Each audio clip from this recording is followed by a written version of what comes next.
keyifli dinlemeler diler.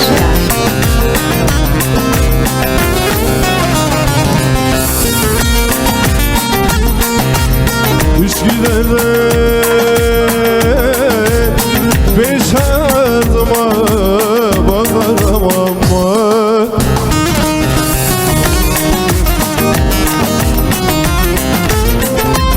gözlerimden kanlı yaşlar dökerim de aman. Ah aman aman, ben dayanamam, yoldan da geldim, yorgunum aman.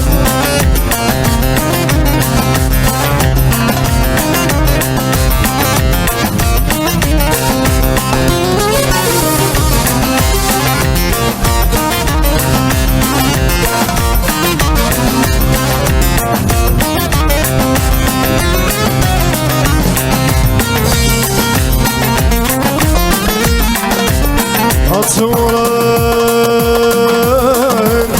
el atına biner mi ama?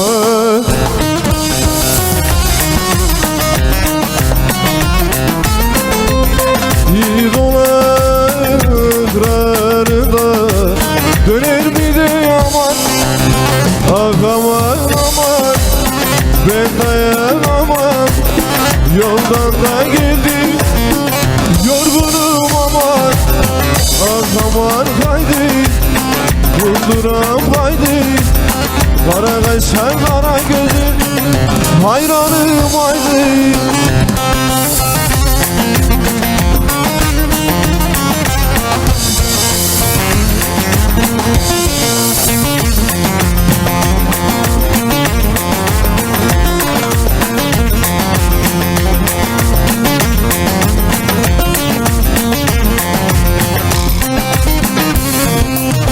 Erik tanı gevrekti, erik tanı gevrekti.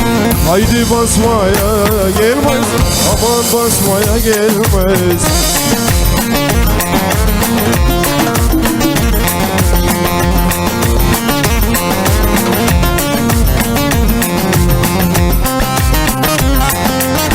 Elin kızı naziktir, el kızı naziktir. Haydi üzmeye gelmez, aman üzmeye gelmez. Eller oynasın, eller diller kaynasın diller. Eller ne derse desinler, o dillerini yesinler. Evet, şöyle güzel bir yuvarlak.